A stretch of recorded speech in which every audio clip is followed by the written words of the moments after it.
الحمد لله رب العالمين والصلاة والسلام على أشرف الأنبياء والمرسلين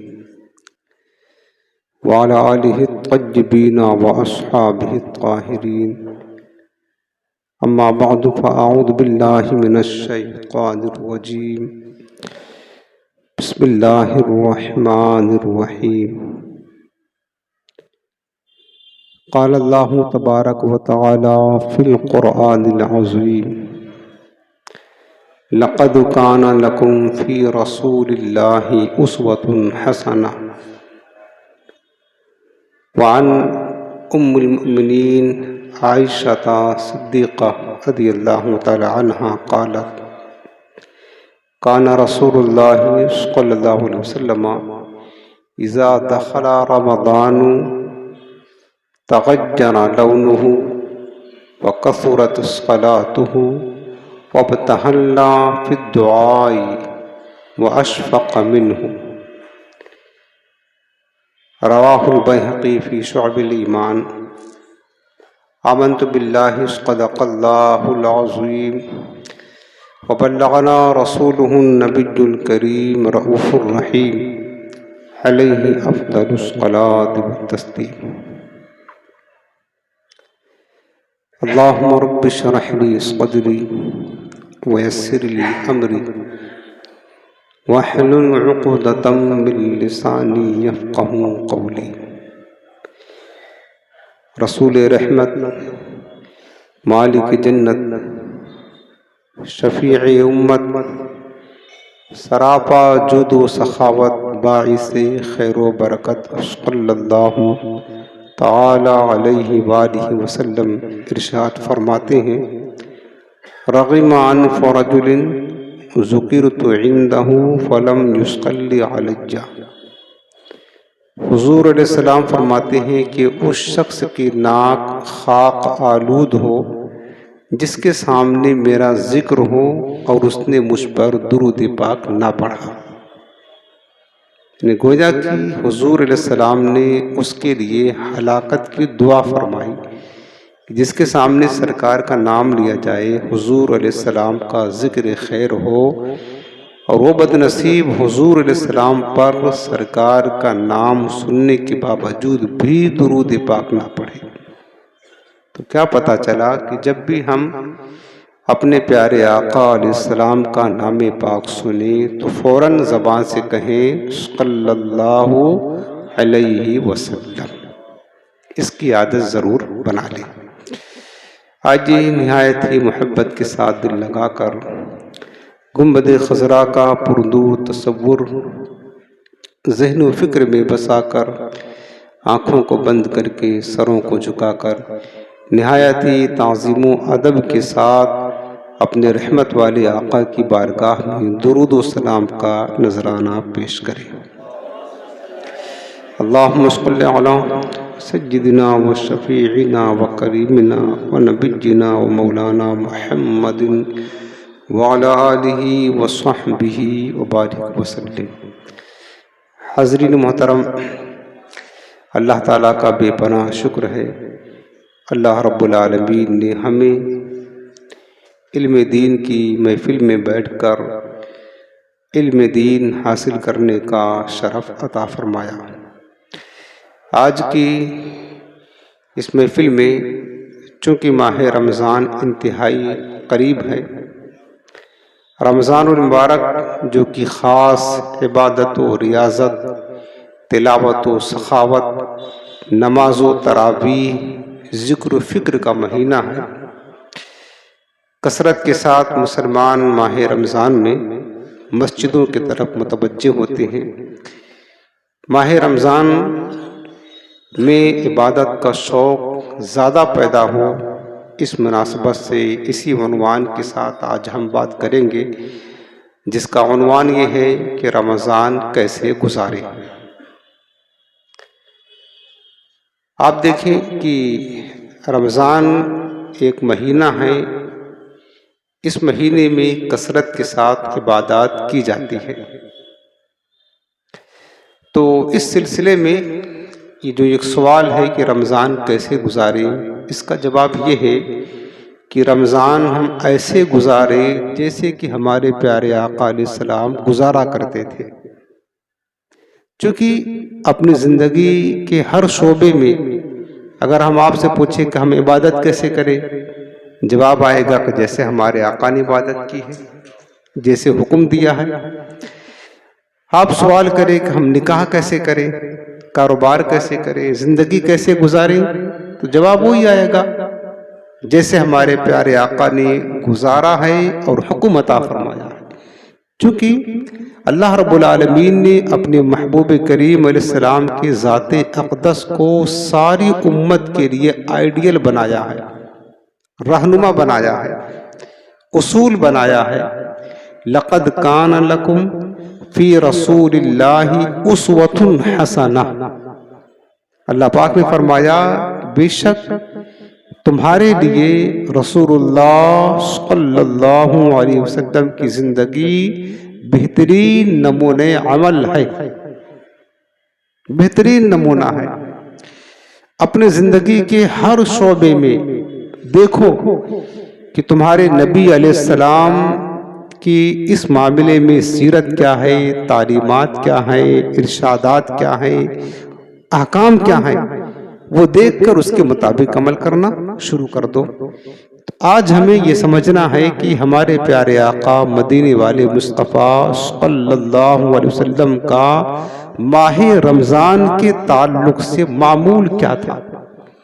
سرکار علیہ السلام رمضان کس طرح گزارا کرتے تھے، رمضان سے پہلے ہمارے آقا علیہ السلام کی عادت کریمہ کیا تھی، یہ سمجھنا ہے.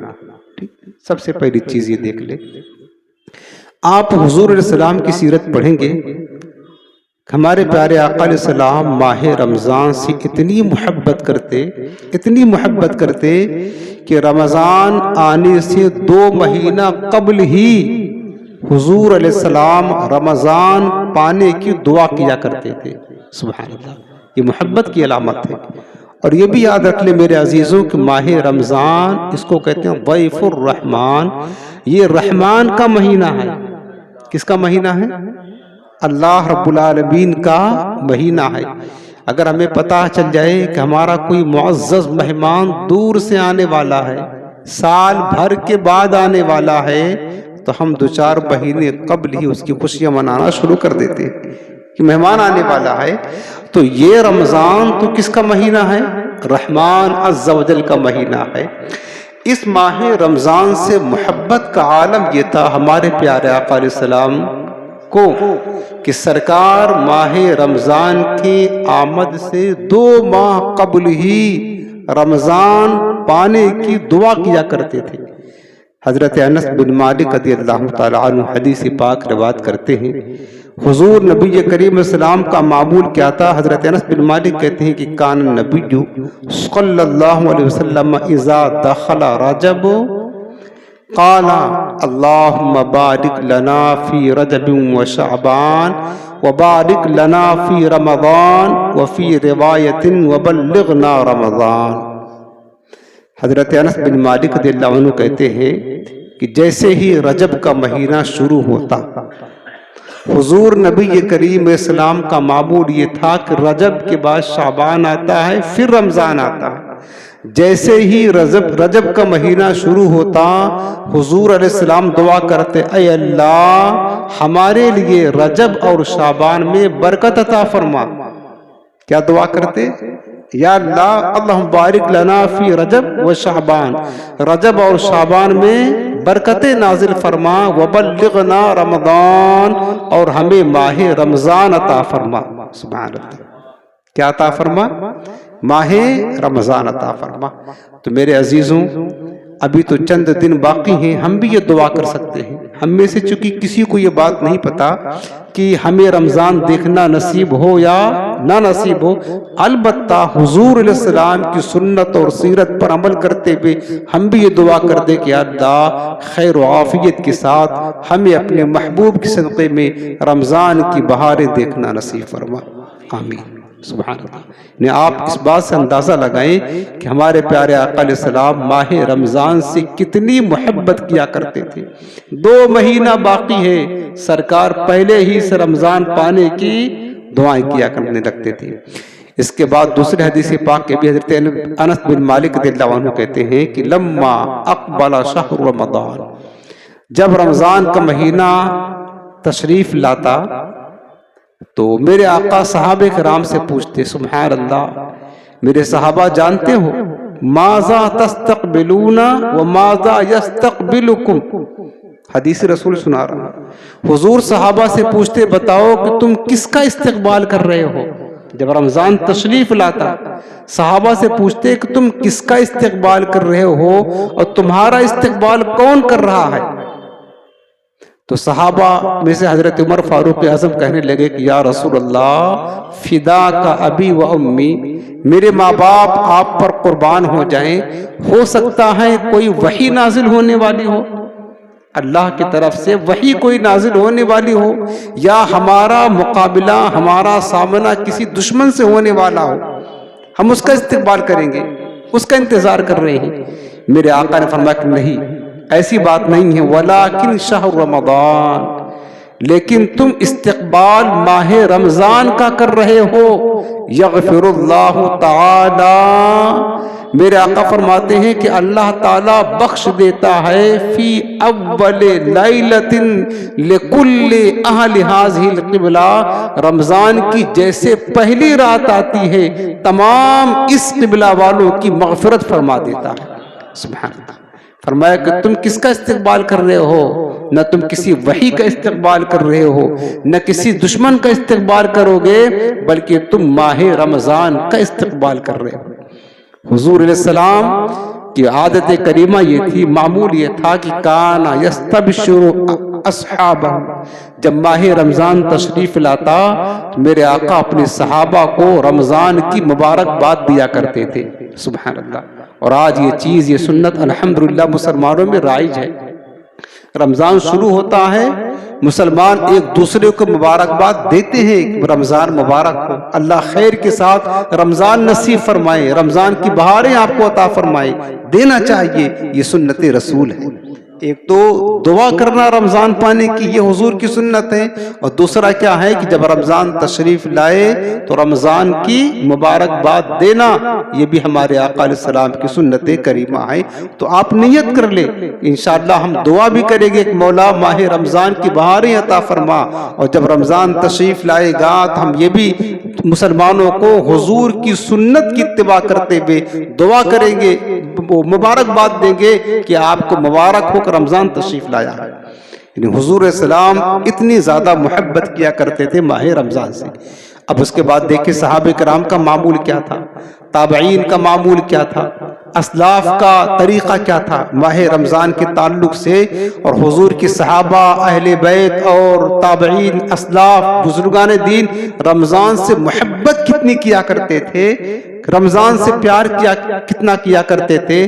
لطائف المعارف میں ہے، حضرت یعلا بن فضل رحمۃ اللہ تعالی علیہ فرماتے ہیں کہ کانوا یدعون اللہ ستۃ اشہر ان یبلغہم رمضان، کہ بزرگوں کا معمول یہ تھا کہ بزرگان دین رمضان کے 6 مہینہ پہلے ہی رمضان پانے کی دعائیں کیا کرتے تھے، 6 مہینہ قبل سے رمضان پانے کی دعائیں کرتے تھے کہ اللہ ہمیں ماہ رمضان نصیب فرما۔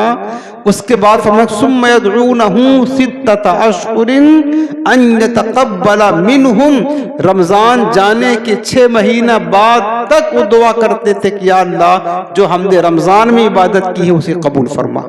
سبحان اللہ۔ اس کا مطلب یہ ہے کہ ہمارے اسلاف رمضان سے اتنی محبت کرتے تھے کہ رمضان آنے سے پہلے رمضان کی آمد کی خوشیاں منایا کرتے تھے، رمضان پانے کی دعائیں کیا کرتے تھے، اور رمضان اتنا مبارک مہمان جب چلا جاتا تھا اتنا غم کرتے تھے، اتنا افسوس کرتے تھے کہ 6 مہینہ تک رمضان گزرنے کے 6 مہینے تک یہ دعا کرتے تھے کہ یا اللہ ہماری رمضان کی عبادتیں قبول فرما۔ پورا سال یاد رمضان میں گزار دیا کرتے تھے۔ میرے عزیزو، رمضان وہ چیز ہے سمجھ رہے ہیں آپ؟ رمضان وہ چیز ہے. اور میرے آقا علیہ السلام نے حدیث پاک میں کیا فرمایا کہ رمضان کیا ہے، اور آپ نے حدیث پاک سنا بھی ہوگا، پھر آپ کو سنا دیتا ہوں. یہ حدیث صحیح ابن خزیمہ کتاب الصوم کی ہے. حضرت ابو مسعود ابن مسعود رضی اللہ عنہ روایت کرتے ہیں، وہ کہتے ہیں کہ میں نے حضور نبی کریم صلی اللہ علیہ وسلم کو فرماتے ہوئے سنا، وقت احل رمضان، جب رمضان تشریف لایا میرے آقا نے فرمایا کہ لو یعلم العباد ما رمضان لتمنت امتی ان یکون السنۃ کلھا. حضور نبی کریم فرماتے ہیں کہ اگر لوگوں کو پتا چل جائے کہ رمضان کیا ہے، رمضان کی بہاریں کیا ہیں، رمضان کی برکتیں کیا ہیں، رمضان کی فضیلتیں کیا ہیں، اگر لوگوں کو معلوم ہو جائے، میرے حضور فرماتے کہ میری امت یہ تمنا کرے کہ کاش سارا سال رمضان ہی رمضان رہے، کوئی اور مہینہ نہ آئے. یعنی رمضان کی اتنی بہاریں، سارا سال کیا رہے، رمضان رہے. جیسے ہم کہتے ہیں نا، ہمارے گھر کوئی معزز مہمان آ جائے جس سے ہمارا دل لگ جائے، تو ہماری تمنا یہ ہوتی ہے کہ مہمان نہ جائے، جتنا زیادہ دن ہو سکے ہمارے گھر رہے. ہمارا گھر اس کی برکتوں سے، خوشیوں سے بھرا ہوا ہے، رحمتوں سے بھرا ہوا ہے. تو رمضان تو اللہ کا مہمان ہے. جب رمضان آتا ہے تو ایسے ہی مسلمان رمضان کی آمد پر خوشیاں مناتے ہیں اور تمنا یہ کرتے ہیں کہ کاش سارا سال رمضان ہی رمضان رہے. اور سنو حضور کیا فرماتے ہیں، رمضان کی عظمت سنو. وہ لوگ کتنے بدبخت ہیں، ماہ رمضان کی گھڑیاں پانے کے باوجود بھی رمضان کی قدر نہیں کرتے، غفلتوں کے ساتھ رمضان گزارتے ہیں، بغیر روزہ رکھے رمضان گزارتے ہیں، بغیر تراویح پڑھے، بغیر تلاوت کیے، بغیر نماز پڑھے رمضان گزارتے ہیں، رمضان میں خاص عبادت کا اہتمام نہیں کرتے. وہ بدبخت ہیں. میرے عزیزوں، آج کا عنوان اسی لیے رکھا ہے تاکہ ہمارے دل میں رمضان کا شوق پیدا ہو اور رمضان کو غفلت میں گزارنے کے بجائے جتنا زیادہ ہو سکے عبادت اطاعت میں رمضان کو گزارے. حضور کی حدیث سنو، میرے آقا کریم فرماتے ہیں ان الجنت لتزجنوا لرمضان رأس الحول الى الحول. حضور فرماتے کہ بے شک یہ جنت سال بھر سے لے کر آخری سال تک، یعنی سال کے شروع سے لے کر آخری سال تک ماہ رمضان کے لیے سجائی جاتی ہے. سبحان اللہ. جنت میں کچھ کمی نہیں ہے، جنت کی زیب و زینت میں کچھ کمی نہیں ہے، نہ اس کے زیب و زینت میں کمی آتی ہے، نہ اس کے نقش و نگار میں کمی آتی ہے، نہ اس کے حسن میں کمی آتی ہے. لیکن ماہ رمضان کا استقبال دیکھیں، ماہ رمضان کی عظمتوں کی خاطر میرے آقا فرماتے ہیں کہ جنت اتنی عظیم الشان اپنی زیبائش اور اپنی زینت کے باوجود بھی شروع سال سے لے کر آخری سال تک جنت کو سجایا جاتا ہے. سبحان اللہ. جنت کو کیا کیا جاتا ہے، سجایا جاتا ہے. یہ وہ ماہ رمضان ہے جس کے استقبال کی خاطر جنت کو زینت دی جاتی ہے، جنت کو سجایا جاتا ہے. اور سنو میرے آقا فرماتے ہیں پھر جب رمضان کی پہلی رات پہلا دن آتا ہے، حضور فرماتے ہیں کہ جنت کے درخت عرش کے نیچے سے ایک پاکیزہ ہوا چلتی ہے اور وہ ہوا جنت کے درختوں کو لگتی ہے. اس کے بعد جو جنت کی بڑی بڑی خوبصورت آنکھوں والے حوریں ہوتی ہیں وہ اپنی نگاہ اٹھا کر کے دیکھتی ہیں اور پھر کہتی ہیں یا رب رمضان آ گیا، یا رب ایسی پاکیزہ ہوا چلی. وہ دعا کرتی یا رب اجعل لنا من عبادک فی هذا الشہر ازواجا تقر اعیننا بہم وتقر اعینہم بنا. جنت کی حوریں عین یعنی خوبصورت آنکھوں والی حوریں اللہ سے کہتی ہے کہ مالک جو تیرے بندے ماہ رمضان میں عبادت کرے تو انہیں ہمارا شوہر بنا دے تاکہ ہماری آنکھیں ان کو دیکھ کر ٹھنڈی ہوں، ان کی آنکھیں ہمیں دیکھ کر کے ٹھنڈی ہوں. سبحان اللہ. رمضان کی عبادت گزاروں کے لیے کون دعا کرتا ہے؟ جنت کی حوریں اللہ سے التجا کرتی ہیں مالک رمضان کی عبادت گزاروں کے لیے، رمضان کی عبادت گزاروں کو ہمارا شوہر بنا دے. سبحان اللہ. ماہ رمضان وہ ہے.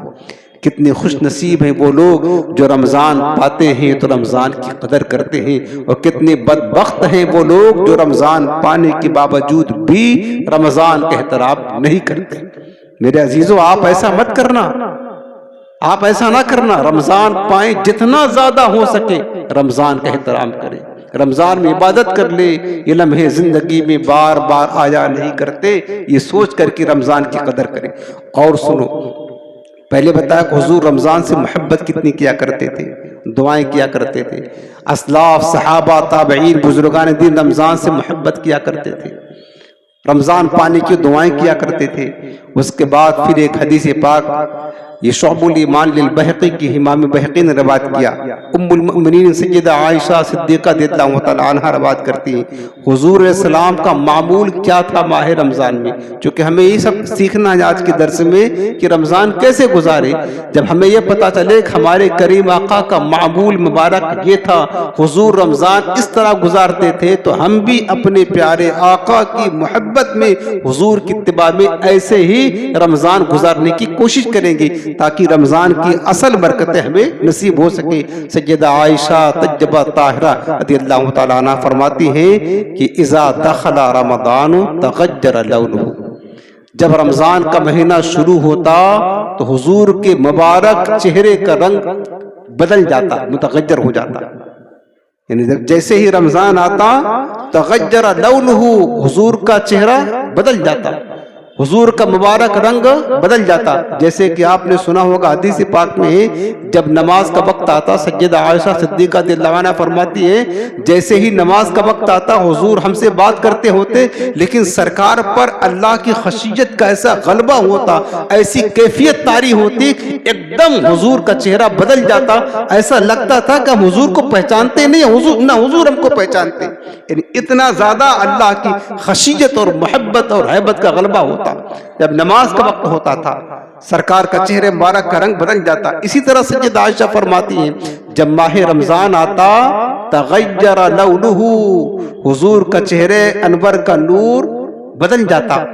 اب اس پر علماء نے محدثین نے بیان کیا کہ کیسے بدل جاتا تھا، تو علماء محدثین بیان فرماتے ہیں چونکہ ماہ رمضان آتا جب، تو یہ عبادت کا مہینہ تھا، حضور علیہ السلام اپنے رب سے بہت زیادہ خشیت رکھا کرتے تھے، اللہ کی ہیبت کا، اللہ کی خشیت کا غلبہ حضور کے قلب انور پر ہوتا۔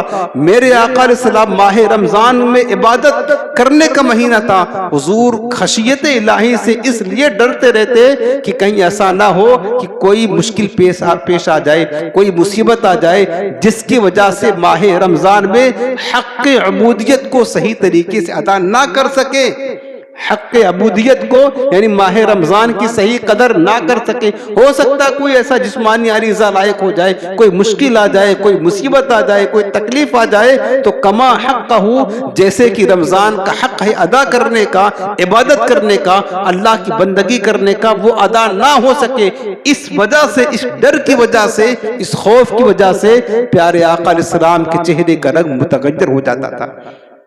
یعنی ظاہر سی بات ہے، انسان صحت مند ہوگا زیادہ عبادت کر سکے گا۔ اگر آپ بیمار ہو جائیں تو نماز بھی پوری نہیں پڑھ سکتے ہیں، اگر آپ بیمار ہو جائے، مشکل آ جائے تو روزہ بھی چھوٹ جاتا ہے۔ تو یہ ڈر تھا حضور علیہ السلام کو، خوف تھا کہ کہیں کوئی مشکل آ جائے تو اللہ تعالیٰ کی بندگی اور عبادت اور اس کی عبودیت کو ادا کرنے میں کوتاہی نہ ہو جائے، کمی نہ ہو جائے۔ اس وجہ سے اللہ کی خشیت کی وجہ سے حضور نبی کریم اسلام کا چہرے انور کا رنگ بدل جایا کرتا تھا۔ میرے عزیزوں، آج اللہ نے ہمیں صحت دی ہے، ہمیں بھی ڈرنا چاہیے اس بات سے، یا اللہ رمضان دے، دعا کرنا چاہیے کہ صحت اور تندرستی کے ساتھ رمضان دے، تاکہ رمضان میں ہم جو ہے نا تیری عبودیت، تیری بندگی کا حق ادا کر سکے، رمضان کا احترام کر سکے، اور اس بات سے خوف زدہ رہنا چاہیے کہ مالک کوئی مشکل نہ آ جائے، کوئی بیماری نہ آ جائے، کوئی پریشانی نہ آ جائے، کہیں رمضان کی عبادت میں کمی واقع نہ ہو جائے۔ اس بات سے ہمیں بھی ڈرنا چاہیے، مصطفیٰ کریم السلام کی تعلیم ہے۔ ایک تو یہ کیفیت میرے آقا علیہ السلام کی ہوتی تھی ماہ رمضان میں، اور ہم چاہیں تو یہ تمنا کر سکتے ہیں، ہم بھی خوف رکھ سکتے ہیں اللہ تعالیٰ سے، اللہ کہیں کوتاہی نہ ہو جائے، کوئی پریشانی لائق ہو جائے تو ہم کما حق و رمضان میں عبادت نہ کر سکیں۔ یہ حضور السلام کی سنت ہے۔ دوسری بات فرمایا کہ وَقَصُرَ الصَّلَاةُ، ماہ رمضان آتا سیدہ عائشہ صدیقہ فرماتے کہ حضور کی نماز میں کثرت ہو جاتی، یعنی کثرت کے ساتھ حضور علیہ السلام نماز پڑھتے۔ حالانکہ میرے آقا علیہ السلام کی نماز کا حال کیا ہے آپ کو پتا ہے؟ سرکار جب کھڑے ہوتے نماز میں رات میں تو اللہ تعالیٰ خود فرماتا، یا ایھا المزمل قم اللیل الا قلیلا، اے نوری چادر اوڑھنے والے محبوب، رات میں تھوڑا قیام کیا کرو، کچھ سو جایا کرو، کچھ اٹھ کر قیام کیا کرو. یعنی حضور اتنی کثرت کے ساتھ عبادت کرتے کہ رب العالمین وہی فرماتا محبوب تھوڑا آرام بھی کر لیا کرو. حضور کی عبادت کا حال تو یہ تھا. لیکن پھر بھی میرے آقا علیہ السلام جب رمضان آتا تو عام دنوں کے بنسبت ماہ رمضان میں عبادت کی کثرت کر دیا کرتے تھے. عبادت سے مراد وَكَثْرَتُ صَلَاتُهُ، اور زیادہ نماز پڑھا کرتے تھے. جیسے کہ ماہ رمضان میں اس طرح ایک نماز تراویح ہے، نماز تراویح پڑھتے اور نمازیں ادا کرتے تھے. ہمیں بھی اس اتباع رسول کرتے ہوئے کم از کم 5 وقتہ نماز پڑھے، ساتھ ساتھ ماہ رمضان میں پوری 20 رکعت ہر دن تراویح پڑھنے کی نیت کر لے تو بھی ہماری نماز میں زیادتی تو ہوگی. چونکہ رمضان کے علاوہ تو ہم اور دنوں میں تراویح نہیں پڑھتے، 5 وقتہ نماز پڑھتے ہیں. رمضان میں تراویح پڑھیں گے تو حضور کی اس سنت کی اتباع ہو جائے تاکہ کثرت صلاتہ میں، یعنی حضور کی نماز کثرت سے ہوتی تو ہمارے بھی حضور کی سنت کی اتباع کرتے ہوئے جب پوری تراویح اور کیا کہتے ہیں پورا رمضان تراویح پڑھیں گے تو ہماری بھی انشاءاللہ کثرت صلاتہ میں حضور کی اتباع کرتے ہوئے ہماری نماز میں زیادتی ہوگی. یہ بھی کر سکتے ہیں.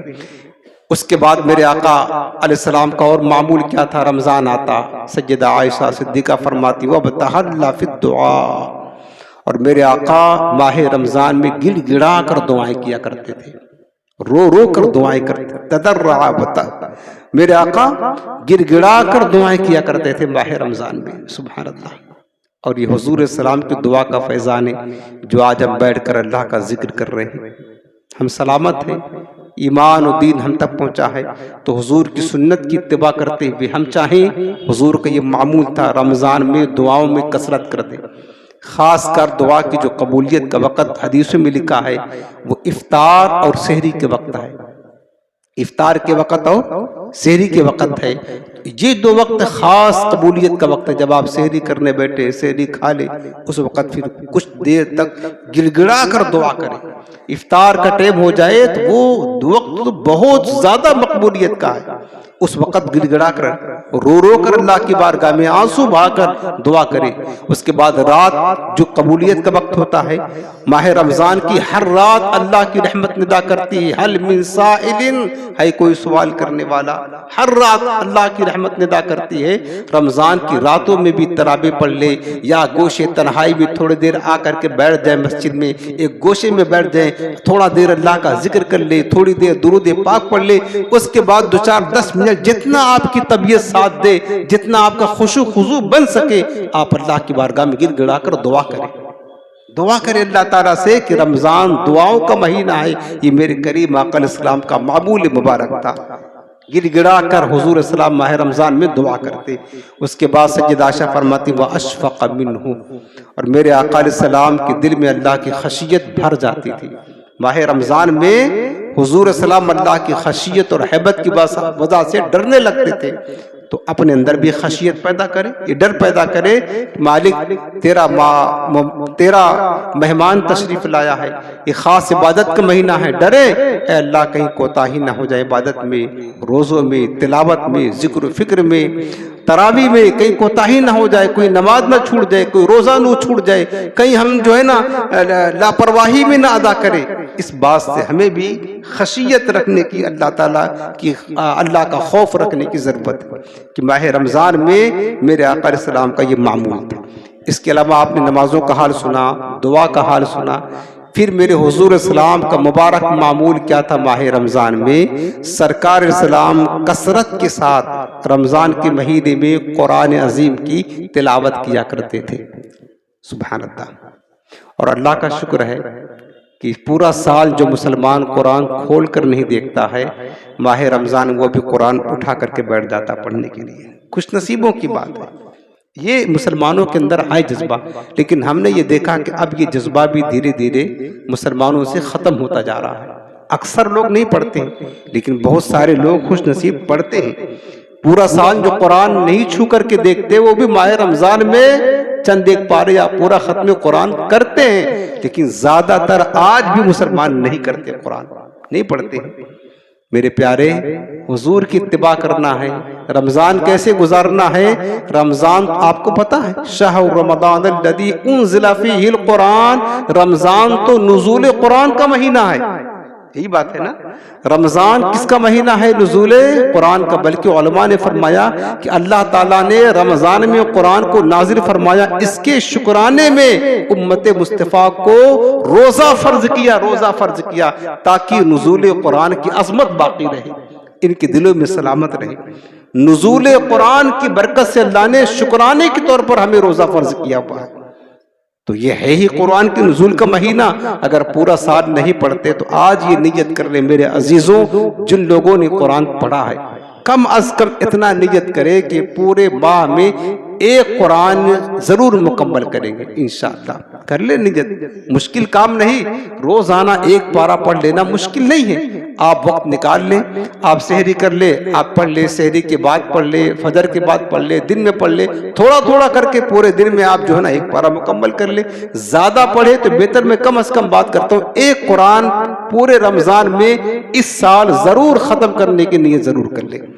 ہمارے امام اعظم ابو حنیفہ رحمۃ اللہ تعالی علیہ پتہ ہے پورے رمضان میں دن بھر میں ایک قرآن ختم کرتے، رات میں ایک قرآن ختم کرتے، تراویح میں ایک قرآن ختم ہوتا. 61 قرآن ماہ رمضان میں مکمل فرمایا کرتے تھے امام اعظم ابو حنیفہ. شوق تھا نا ان کو، محبت تھی. کاش ہمیں یہ محبت پیدا ہو جائے. تو رمضان تو ہے تلاوت کا مہینہ. تو رمضان کا اور قرآن کا کتنا گہرا تعلق ہے آپ کو پتا ہے. اسی ماہ رمضان میں قرآن کا نزول ہوا، اور رمضان میں آپ کو پتا ہے نیکی کا ثواب 70 گنا اللہ بڑھا دیتا ہے. تو جن لوگوں نے قرآن پڑھا ہے انہیں یہ نصیحت ہے اور یہ التجا ہے، آپ سے درخواست ہے کہ آج یہ نیت کر لیں. اگر آپ کو نیت اس لیے کرا رہا ہوں کہ کبھی اللہ نے توفیق نہ ملی یا زندگی نے ساتھ نہ دیا، نیت رہے گی آپ کو کہ پورے رمضان میں ختم قرآن کریں گے. ہو سکتا کبھی موت آ جائے تو بھی اللہ تعالیٰ نیت کی برکت سے ختم قرآن کرنے کا ثواب آپ کو عطا فرما دے گا.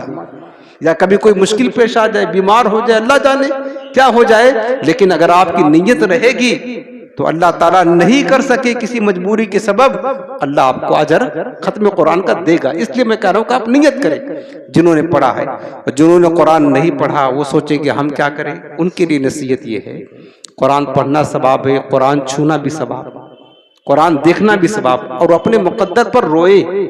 سب کچھ پڑھ لیا، سب کچھ پڑھ لیا، اگر قرآن پڑھنا نہیں آیا، نہیں سیکھا تو بتاؤ آپ کی زندگی 2 کوڑی کی مہنگی ہے. کیا ہے آپ کی زندگی؟ بولے نا. یعنی سب کچھ آپ نے پڑھا، دنیا کو آپ چراتے ہیں، کاروبار میں آپ ماہر ہیں، انٹرنیٹ، کمپیوٹر میں، موبائل میں آپ کیڑا ہیں. قرآن نہیں پڑھنا آتا ہے، کچھ نہیں پڑھنا آتا، آپ سمجھ لے کہ زندگی کا مقصد بیکار ہے ہماری. ہم آپ اس زمین پر بوجھ ہیں. افسوس کریں اور یہ نیت کرے کہ آئندہ وقت ملا. اپنے یہاں مدرسہ چلتا ہے ہر دن، رمضان میں چھٹی رہتی ہے لیکن 10 سے 11 چلتا، بڑے لوگوں کا مدرسہ. آپ کو کہتے ہیں آپ پڑھ لیں، آپ کو خالی وقت دینا ہے، نہ چارج دینا ہے نہ کچھ دینا ہے، وقت دینا ہے، پڑھ لیں. نہیں پڑھا ہے اب اتنا جلدی تو آپ پڑھ نہیں سکیں گے. رمضان میں چھٹی ہو جاتی ہے مدرسے میں. ان کے لیے نصیحت یہ ہے اگر قرآن پڑھنا نہیں آتا تو کم سے کم روزانہ قرآن کو ہاتھ میں لے، اور ہاتھ میں لے کر کے اس کی زیارت کرے، اور انگلی پھراتے جائیں اور یہ کہے کہ مالک یہ بھی حق ہے، یہ بھی حق ہے، یہ بھی حق ہے، اور اپنے مقدر پر روتے جائے. خدا کی قسم اللہ کو یہی ادب پسند آ گئی نا، اللہ پڑھنے سے زیادہ آپ کو ثواب عطا فرما دے گا. اور اس سلسلے میں نے ایک واقعہ پہلے درس میں بیان کیا تھا. ایک شخص تھا جس کی قبر کھل گئی، اور اس کی قبر میں پھول کھلا ہوا ہے، خوشبو آ رہی ہے، خوشبو. پرانے زمانے کی بات ہے. تو لوگوں کو حیرت ہوئی کہ دیکھا کہ قبر میں خوشبوؤں کی لپٹیں آ رہی ہیں، پھول کھلا ہوا ہے، کفن تر و تازہ ہے، بدن سلامت ہے. اس کی بیوہ کو تلاش کیا کہ یہ بندہ اللہ کا ولی ہے، کوئی نیک بندہ، اس کا عمل کیا تھا معلوم تو کرے. اس کی بیوہ کو پوچھا تو بتایا کہ اس کا کوئی خاص عمل نہیں تھا. یہ میرا شوہر تو ان پڑھ تھا، پڑھا بھی لکھا نہیں تھا، قرآن بھی پڑھا ہوا نہیں تھا، لیکن جب یہ نماز فجر کے لیے جاتا تھا، فجر کی نماز کے بعد مسلمان قرآن کھول کر کے پڑھنے کے لیے بیٹھتے تو میرا شوہر قرآن اٹھا کر کے دیکھتا اور کہتا روتا کہ مالک کاش آج اگر ہم نے بھی قرآن پڑھا ہوتا تو ہمیں بھی قرآن کی تلاوت کی توفیق نصیب ہوتی. ہم کتنے بد نصیب ہیں مالک, قرآن جو ہے نا ہمیں پڑھنا نہیں جاتا ہے. اس کے بعد گھر آتا, گھر کے الماری سے قرآن اٹھاتا, کھولتا, ایک ایک انگلی پر, ایک ایک سطر پر قرآن کے ایک ایک لائن پر انگلی پھیرتا جاتا اور کہتا جاتا مالک جو کچھ لکھا ہے ہمیں نہیں پتا کیا لکھا ہے, لیکن جو لکھا ہے صحیح لکھا ہے, جو لکھا ہے حق لکھا ہے, جو لکھا ہے سچ لکھا ہے. بس یہ پھیرتا جاتا, انگلی گھماتا جاتا, روتا جاتا. ہمیں لگتا ہے کہ قرآن سے محبت کی بنا پر اللہ تعالیٰ نے اس کی قبر میں پھول کھلا دیا ہے, اس کا کفن بھی سلامت ہے. بتا رہا ہوں کہ یہ قرآن کی برکت سے. جو نہیں پڑھے ہیں وہ محروم نہ رہے. قرآن دیکھنا بھی ثواب, قرآن چھونا بھی ثواب. آپ کو اس کا یہ فائدہ ملے گا کہ جب آپ قرآن روزانہ کھول کر زیارت کریں گے ایک تو ثواب ملے گا, دوسرا آپ کو فکر پیدا ہوگی کس چیز کی کہ کاش ہم بھی قرآن پڑھنا نصیب ہو جائے. تو آپ کو یہ سوچ پیدا ہوگی, آپ کو اپنے اندر ایک اڑھن پیدا ہوگی کہ ہم نے سب کچھ پڑھا, قرآن کیوں نہیں پڑھا. تو آپ کے اندر قرآن عظیم کو سیکھنے کی فکر پیدا ہوگی. کاش یہی فکر ہو سکتا ہے اللہ تعالیٰ آپ کو توفیق دے دے قرآن عظیم پڑھنا سیکھ جائیں. سمجھ رہے نا. تو جو نہیں پڑھے ہیں وہ بھی قرآن سے محروم نہ رہیں, چونکہ قرآن عظیم تلاوت کا مہینہ ہے. ٹھیک. اور آپ دیکھیں کہ یہ رمضان اور قرآن کا گہرا تعلق کتنا ہے. جو لوگ رمضان کی قدر کرتے ہیں, عبادت کرتے ہیں اور قرآن کی تلاوت کرتے ہیں, حدیث پاک آپ کو سنانے جا رہا ہوں کہ قیامت کے دن یہ دونوں رمضان اور قرآن, اس کی جس نے قرآن پڑھا, روزہ رکھا, رمضان کا احترام کیا, قیامت کے دن اللہ کی بارگاہ میں شفاعت کریں گے. شفاعت, اور شفاعت کروا کر جنت میں داخل کریں گے. یہ حدیث پاک حضرت عبداللہ بن عمر رضی اللہ عنہ سے روایت ہے, مسند امام احمد کی روایت. حضور نبی کریم صلی اللہ علیہ وسلم فرماتے ہیں الصیام والقرآن یشفعان للعبد یوم القیامہ. قرآن اور رمضان, روزہ, قرآن اور روزہ, یہ دونوں قیامت کے دن بندے کے لیے شفاعت کریں گے. یقوم الصیام, اے رب منعتہ الطعام والشہوات بالنہار. یقول الصیام, روزہ کہے گا اے ہمارے رب میں نے اس کو دن میں کھانے سے, شہوتوں سے محفوظ رکھا, منع کر رکھا, روک رکھا تھا. وَيَقُولُ الْقُرْآنُ مَنَعْتُهُ النَّوْمَ بِاللَّيْلِ فَشَفِّعْنِي فِيهِ فَيَشْفِعَانِ. حضور فرماتے ہیں کہ پھر قرآن کہے گا اے رب میں نے اس کو رات میں سونے سے منع کر رکھا تھا, رات میں میرا یعنی قرآن عظیم کو سنتا تھا, تراویح میں پڑھتا تھا, یا اللہ ہماری شفاعت قبول فرما. پھر یہ دونوں اللہ کی بارگاہ میں روزہ اور قرآن اس بندے کے لیے شفاعت کریں گے. سبحان اللہ. بتاؤ رمضان اور قرآن جس کی شفاعت کر دے کیا وہ بندہ محروم رہے گا؟ جنت میں جانے سے محروم رہ سکتا ہے؟ نہیں رہ سکتا ہے. تو میرے عزیزوں, جو میں نے آپ کو ترکیب ابھی بتائی ہے اس پر آپ غور کریں اور قرآن عظیم کی تلاوت کا معمول ضرور بنا لیں. اس کے علاوہ حضور نبی کریم السلام کا ایک معمول مبارک اور تھا ماہ رمضان میں. وہ کیا تھا؟ سخاوت کیا کرتے تھے رمضان میں کثرت کے ساتھ.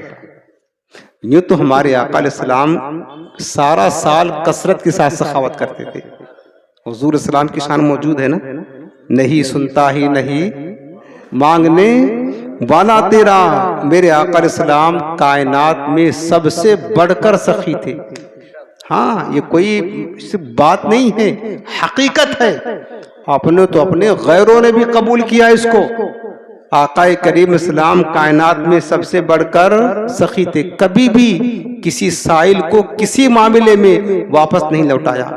حتیٰ کہ اگر کوئی سائل آپ کے پاس سوال کرنے آتا, حضور کے پاس کچھ نہ ہوتا, میرے آقا قرض اٹھا کر کے اس کے سوال کو پورا کرتے.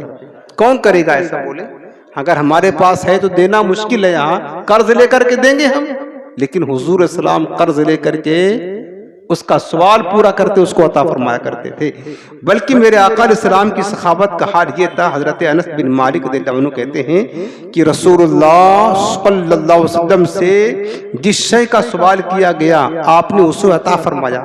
ایک آدمی نے آپ سے کہا اے محمد صلی اللہ علیہ وسلم آپ ہمیں دو پہاڑوں کے درمیان جو جگہ ہے اتنی مقدار میں بکریاں عطا فرمائیں.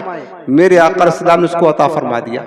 ارے دو پہاڑوں کے درمیان جو جگہ ہے، ارے ہزاروں بکریاں آتی ہیں، حضور نے دے دیا۔ وہ خوشی خوشی اپنے قوم میں جا کر کیا کہتا ہے؟ اسلموا محمدن فإن محمدن یعطی عطاء ما یخاف الفقر۔ لوگوں جاؤ محمد پر ایمان لے آؤ، محمد صلی اللہ علیہ وسلم ایسی عطا کرتے ہیں، ایسی عنایت کرتے ہیں کہ پھر محتاجی ختم ہو جاتی ہے۔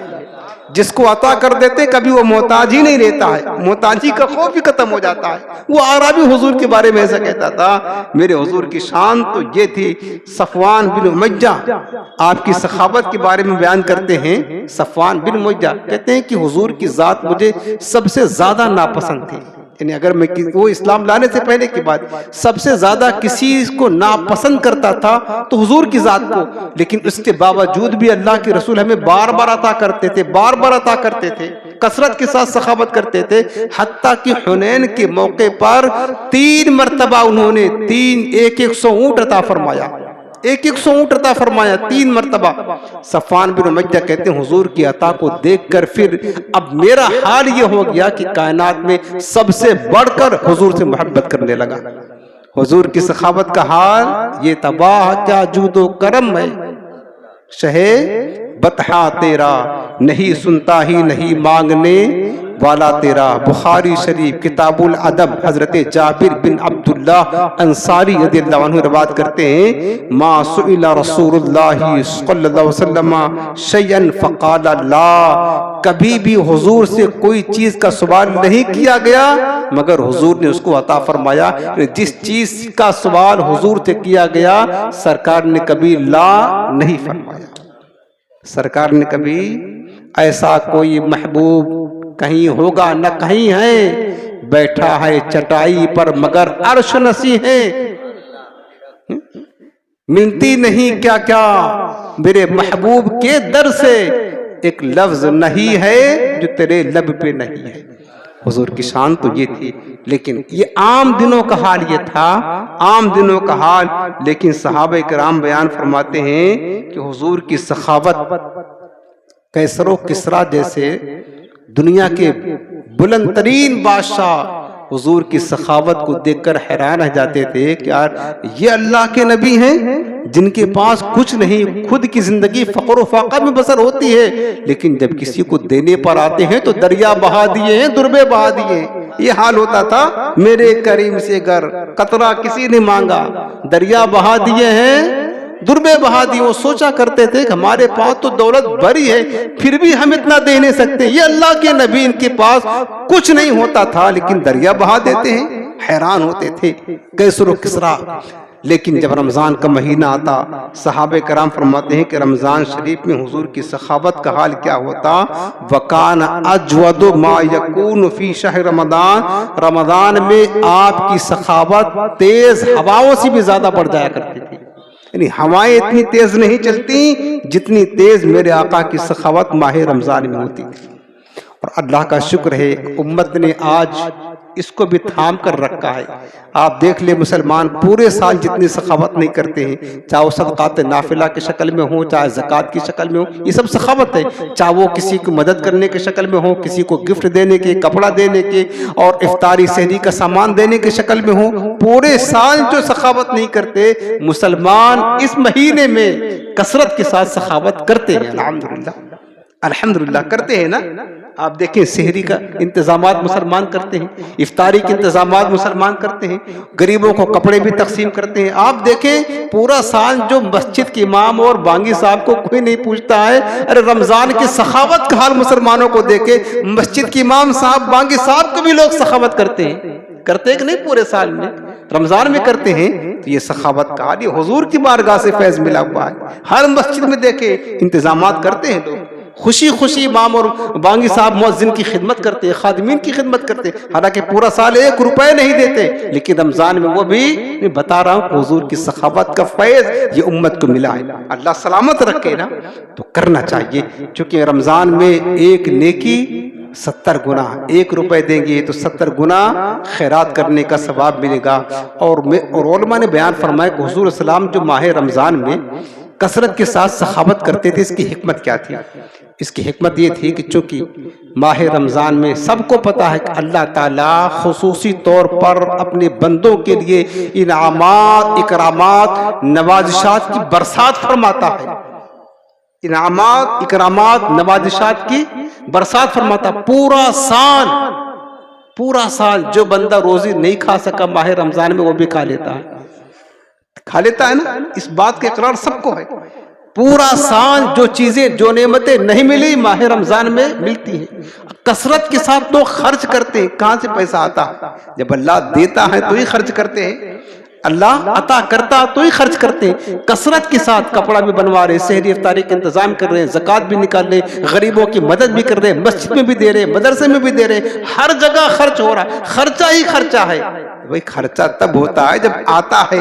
اس کا مطلب ایک اللہ تعالیٰ خصوصیت کے ساتھ اپنے انعامات، اکرامات کی برسات امت پر برساتا ہے۔ میرے آقا علیہ السلام نے جب دیکھا کہ رب العالمین میرا رب اپنے بندوں پر انعامات، اکرامات کی برسات نازل فرماتا ہے، تو سنت الہیہ کی اتباع کرتے ہوئے میرے آقا علیہ السلام نے بھی کثرت کے ساتھ سخاوت کرنا شروع کر دیا کہ میرے رب کی سنت ہے، جب میرا رب اپنے بندوں پر نوازشات کے دروازے کھول دیتا ہے تو ہم بھی اللہ کے بندوں پر رب کی سنت کی ادائیگی کی خاطر نوازشات کے دروازے کھول دے۔ اس لیے میرے آقا کثرت کے ساتھ سخاوت کرتے۔ اور دوسری بات یہ ہے، حکمت یہ بھی بتا علماء نے، چونکہ ماہ رمضان میں زیادہ تر مسلمان روزہ رکھتے ہیں، اطاعت کرتے ہیں، لوگوں کا ذہن عبادت کی طرف لگ جاتا ہے، لہٰذا رمضان میں خرچ کرنے سے، سخاوت کرنے سے عبادت گزاروں کی مدد بھی ہوتی ہے، روزہ داروں کی مدد بھی ہوتی ہے۔ آپ نے سحری کا انتظام کر دیا، افطاری کا انتظام کر دیا، تو روزہ جنہوں نے رکھا ہے عبادت کر رہے ہیں تو آپ ان کی مدد بھی کر رہے ہیں، اس کا بھی ثواب ملتا ہے۔ یہ حکمت تھی ماہ رمضان میں کثرت کے ساتھ سخاوت کرنے کی۔ تو میرے عزیزوں ہمیں چاہیے، اور حدیث پاک میں افضل الصدقۃ صدقۃ فی رمضان، میرے آقا فرماتے ہیں کہ افضل ترین صدقہ یہ ماہ رمضان کا صدقہ ہے۔ اور ایک حدیث پاک میرے آقا فرماتے ہیں کہ من فطر صائما کان لہ مثل اجرہ غیر انہ لا ينقص من اجر الصائم شیء۔ جامع ترمذی کتاب الصوم، حضور فرماتے ہیں جس نے کسی روزے دار کو روزہ افطار کرایا، اس افطار کرانے والے کو ویسے ہی ثواب ملے گا جیسا کہ ثواب سارا دن روزہ رکھنے والے کو ملا ہے، اور اس روزہ رکھنے والے کے ثواب میں کچھ کمی نہیں کی جائے گی۔ اگرچہ ایک گھونٹ پانی، ایک گھونٹ شربت سے، ایک کھجور کے دانے سے کسی کو افطار کرایا ہے، اللہ یہ ثواب اس کو عطا فرماتا ہے افطار کرانے کا۔ تو یہ سب برکتیں تو ماہ رمضان میں ملتی ہیں۔ اس لیے میرے آقا علیہ السلام کثرت کے ساتھ کیا کرتے؟ ماہ رمضان میں سخاوت کیا کرتے تھے۔ تو میرے عزیزوں یہ چند ایک باتیں جو میں نے آپ کو عرض کیا، حضور علیہ السلام کا جو معمول تھا ہمیں آج ہی سیکھنا تھا کہ رمضان کیسے گزارے، یہ بات تھی۔